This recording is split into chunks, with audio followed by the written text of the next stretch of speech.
There wasn't a lot of interaction. There was some. That's just a cheap version of what our family was. I don't care who's getting together. I don't care how many presents you give. And I don't care how many special foods you make or how many fancy houses you rent or anything like that. It's a cheap version. It's a broken version.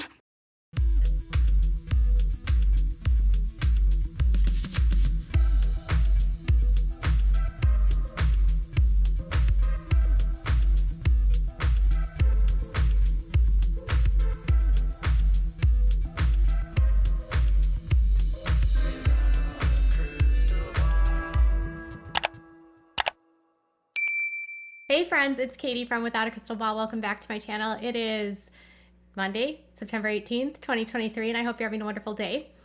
Well, last night's episode of Sister Wives can best be summed up with Christine Brown no longer is playing around with the lies that Cody and Robyn have been saying on the show for years and is finally speaking the truth and basically outing every single lie that they tell with facts of the truth of what happens. And this time, it's not just Christine that's along for this ride, but Janelle's on it too.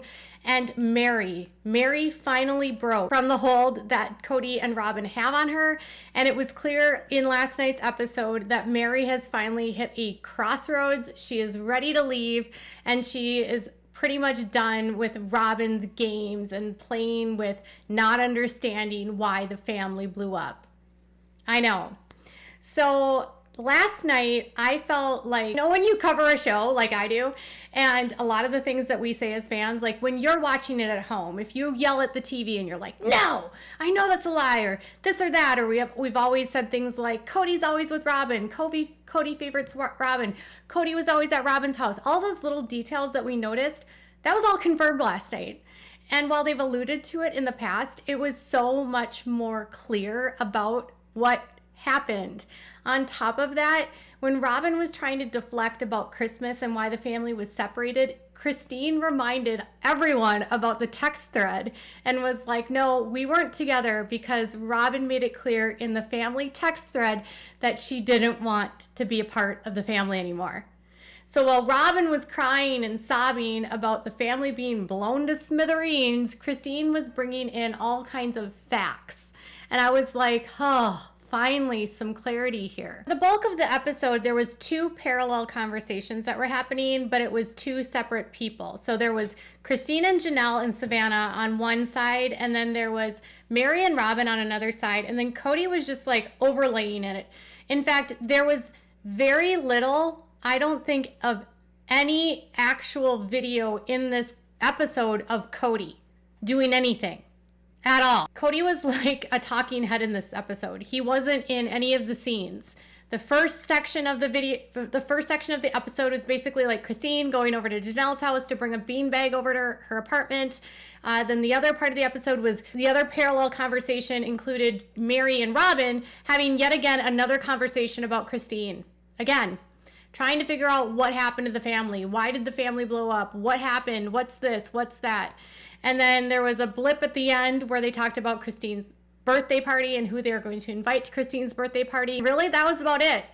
The entire episode was basically two parallel conversations that included them doing nothing. It was basically like Janelle and Christine talking about things, Mary and Robyn talking about things, and then Cody trying to like lace over all of that, trying to deflect, blame, and shift the narrative, which didn't work. So when Christine goes over to Janelle's house to bring the beanbag, that big beanbag that she has over at her house, to give to Janelle, they start talking about the situation of, did Cody see Savannah for her birthday? No, which was in December. The last time he talked to her was in the beginning of December at her birthday. She didn't see him over Christmas, didn't see him into January, hadn't spoken to him, didn't get a present from Christmas, nothing. Kind of banded together with this whole thing that basically shattered my world. And I'm in a place where I've been separated from my children because they kicked me out of my home, or the space that I had with those children. I haven't had the emotional fortitude to be able to reach out, not even knowing what to do or say. And Janelle's telling Christine about how she's kind of at this point of She doesn't think that she can be with Cody anymore. She's not sad. Like, she doesn't think she can go back to the way things were. And she really doesn't think that if Cody's going to make an ultimatum of her being nicer to Robyn, that it's going to work, because she has done absolutely everything she can, but at this point, the inequity that was in their relationship, she said, is too much, and she's not willing to ignore it anymore. So there was a lot of going back and forth between like Robyn trying to claim that what they were saying wasn't true, and Cody trying to say what they were claiming wasn't true, and Christine and Janelle, really trying to understand like what happened with Cody to make him seem and become so uninterested in the family. Robyn coming into the family, them going public, and then Janelle even went as far as to call Robyn sort of like the shiny new object that Cody had in his life. And all of his attention and focus went there, and he never left the attention and the focus of that. And that even she went as far as to say that the financial resources that were given to Robyn's kids and to Robyn were so significantly more than everyone else in the family. And that disparity has left the family a mess with Janelle with nothing, because Robyn bought the house, which created a huge tension in the family. They weren't able to pay off Coyote Pass. And then Robyn has all these things, they keep alluding to the fact that Robyn basically stole money and Cody allocated money to Robyn to buy things. And I think that created a huge problem in this family. And of course, they all deny that. So there's these like parallel conversations going on. So I'll just show you one part and then we'll get to the second parallel conversation. There was this text chain that happened last year before Christmas. It was about the kids getting together, exchanging gifts and everything. There was a lot that happened on the text chain. At the end of all of it, Robyn just said, I'm done with this. And obviously it's an effort in futility. She and Cody decided that they weren't safe anymore doing the sibling exchange. I wanted them at my house. I wanted to spend Christmas together, but I didn't want to watch a fight go down between Cody and the boys. This was like one example in the episode where Robyn would say something like, oh, I'm so sad that we couldn't have Christmas together. But then Christine would be brought in to basically remind everyone that it was Robyn who made the decision to be not having Christmas with everyone because she deemed it not safe. And then Robyn would always come back with an excuse like, well, I only said that because I didn't want them to have a fight, and the boys. The text exchange included the kids getting in a fight, her kids versus the rest of the kids. This had nothing to do with Cody and the boys getting into the fight. This was Robyn didn't want them at their house. Period. Robyn couldn't be the bigger person and just put it aside. The boys were part of this text exchange and wanted to see their siblings. And she's acting like these boys are so hostile and violent that they would somehow just get violent in a fight at her house. She is bull crap. She's like gaslighting these boys as though they're the villains here, when it's Cody that's actually the villain in this situation. But this was one example of like Robyn would come in with some BS and then Christine would come in with like, yeah, you're lying. There's more. Janelle's really just trying to like on her side figure out, do I want to stay with Cody? Things have changed. I don't want to accept the fact that in my previous relationship with him, he was very unequitable. He was doing things for Robyn's kids that he wasn't doing for mine. He was giving her things that I was giving her, time, resources, everything that I wasn't getting. I would never do that again.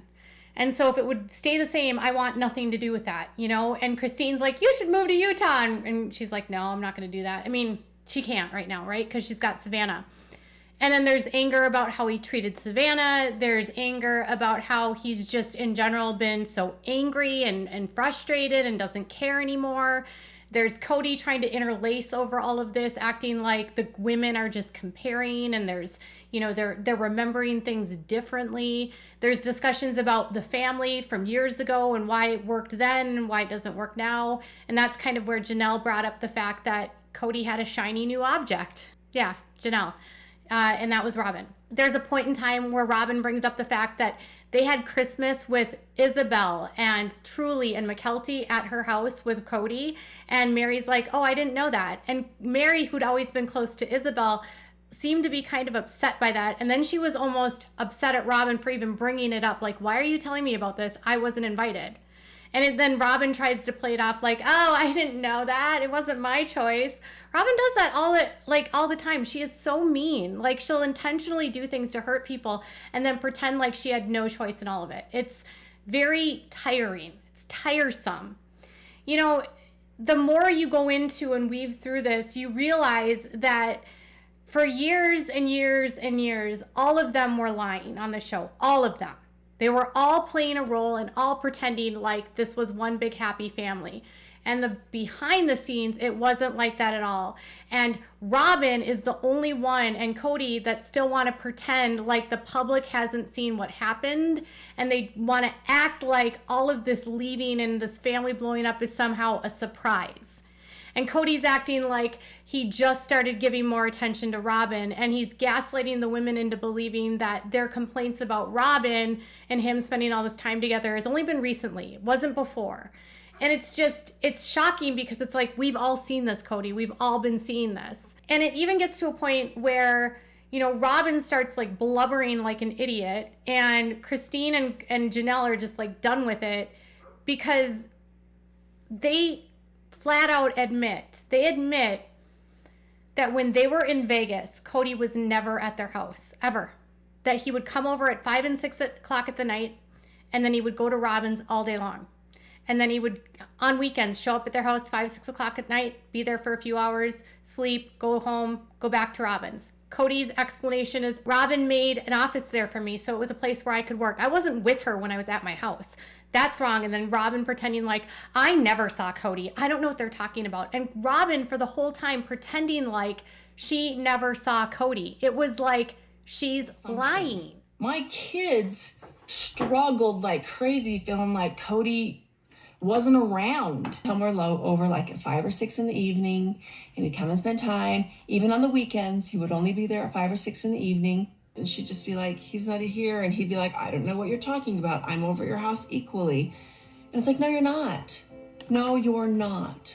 If it bothers So that was just like a tiny clip of this like wider conversation about Las Vegas and how they had to go to therapy. And during therapy even, Christine would bring up the fact that like, the reason why this isn't working is because Cody spends all of his time with Robyn and at Robyn's house, and then in therapy they would gaslight her and say that wasn't true, that he wasn't at her house. And Robyn would say, no, he wasn't at my house. And even in this episode, she's like, he wasn't there. I don't know what you're talking about. He wasn't there. And then Cody's like, I had an office, but I wasn't at Robyn's house. I wasn't really even interacting with her at her house.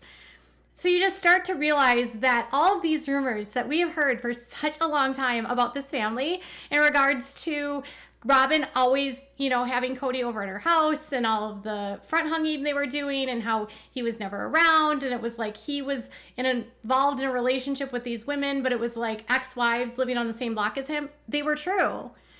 And you really start to see that, like, while Robyn's trying to understand what happened, everyone else in the family is saying, you happened, Robyn. You didn't play fair. You made it unfair for everyone. You lived monogamy with Cody, and the rest of us were in plural marriage, and you and him were in monogamy. Not us. Not us. He was never with us. And her going, I don't get it. No, she understands completely what happened. She knows what happened. She doesn't want to take responsibility because Robyn is a narcissist and Robyn is completely unempathetic. She wants Christine to like somehow have a deal breaker. But I guarantee you, if Robyn was in the same position as Christine or Janelle or Mary had been, she wouldn't have taken it. She would have left. But she's never been in that position. So it's very easy for her to say, oh, it wasn't a deal breaker for me. Really, Robyn? Really? There was a lot of times in this episode I was like, shut up, Robyn. And with Christine basically saying at one point, like, if she wanted to be my friend, I would have said no because I didn't trust her.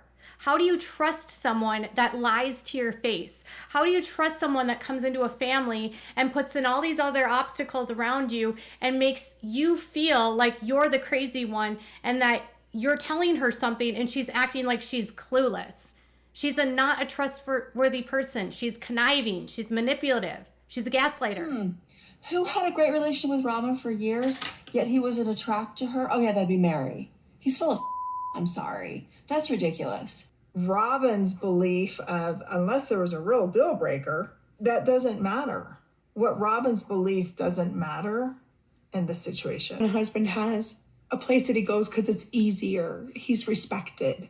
That makes it very, very hard for the sister wives to play on an equal playing field and to be open to relationships. Robyn was spending so much time of this episode basically trying to do the same conversation she had with Mary about what happened with them. Why did she leave? What was the deal breaker? You know, it gets to a point with even Mary is like, Robyn, who cares? It's not your place to decide what is a deal breaker for you. She's like, we could go to therapy. Mary's like, no, they don't have to go to therapy if they don't want to.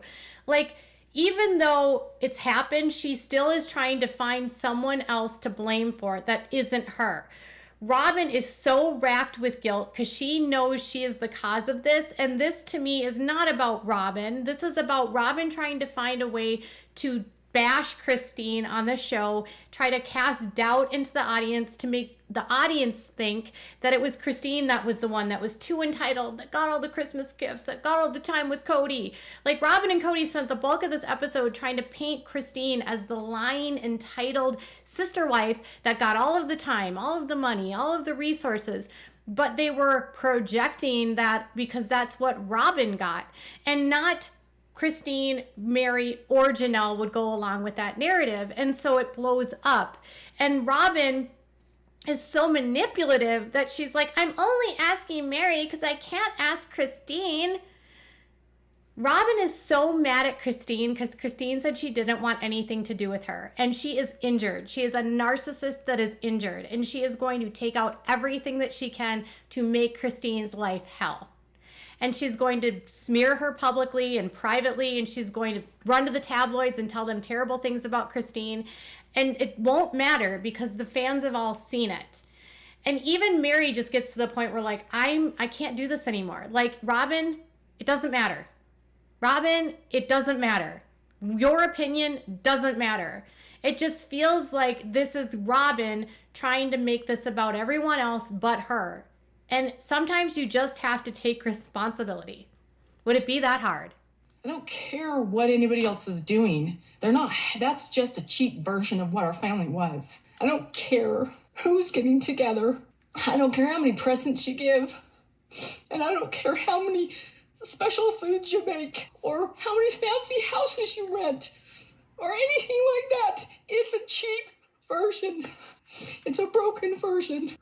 And these kids, they know After Robyn not allowing the kids to come to her house, telling everyone she wanted to be separate, and not wanting to work things out with the family, and saying that this was futile, is blaming it on everyone else and acting like the kids trying to put a semblance of a Christmas together on their own is somehow a cheap version. And she's crying and sobbing while at the same time literally taking digs at Christine for the food she makes, and Christine and Janelle for the vacation rental that they rent, and for the kids getting together outside of her kids. And she's mad, but she's jealous. She's jealous that the family is going on without her and that they're happy without her. And she's sitting there crying, pretending like we don't remember why Christmas didn't happen. It was you, Robyn. It was you. I was laughing hysterically when she was crying like this because she does this every time that she tries to get out of a situation. So she creates the mess. She puts in obstacles. She makes people divided. She makes them fight. She's the one that makes everyone feel like they can't come, or she's the one that says they can't come. And then she turns it around on everyone else. And then when that doesn't work, she starts crying. Every time. Tears are her manipulative tool that she uses to try to change the narrative. She's just not convincing anyone. And Christine and Janelle are just like, whatever, Robyn, we don't believe you. I'm just finally here for the fact that after all of these seasons, Janelle and Christine are saying things to the camera that are true, that we've all seen. Cody spent all of his time with her. Cody spent all of his resources on her. She didn't play fair. She was a monogamist. Christine even says that Robyn and Cody never lived plural marriage because they were always together. Robyn never played fair. She was a monogamist, and they were all on the outside looking in. Everyone but Robyn agrees that this is what happened. In the beginning of the episode, they try to make Janelle Christine look like the one that got all the resources. But by the end of the episode, you see that the truth is it was that Robyn was the one that got all the resources. Robyn was the one that got all of the time. Her kids got the time. Robyn's trying to pretend like Cody didn't give her kids time. Nope. Not going to believe it, Robyn. Not going to believe it for a second. The rest of the episode was planning Christine's birthday, Christine announcing her crush of Shamar, and then Mary basically saying that she is moving her business to Utah, that she is consolidating her bed and breakfast and her LuLaRoe clothing business all together. She's moving it all to Utah because she has to split so much time. She needs to go take care of things in Utah because her mom had passed away, and she needs to give her friend Jen reprieve, who's been helping her run the inn. And so with that, Mary is basically saying, I'm leaving, but I didn't leave the family. Cody already left me.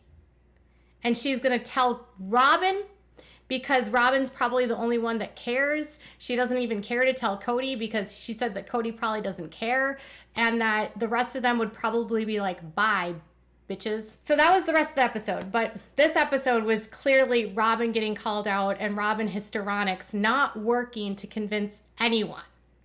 And the truth of the matter finally coming out, that Cody and Robyn did spend all of their time together. Cody finally admitting, you're right, I had an office at Robyn's house. And then trying to use as an excuse to saying, well, I was at her house, but I never saw her. Cody. Yeah, whatever. All right, you guys. Were you glad to see Christine and Janelle stand up? And even Mary? Tell me what your thoughts are in the comments below. Bye, guys.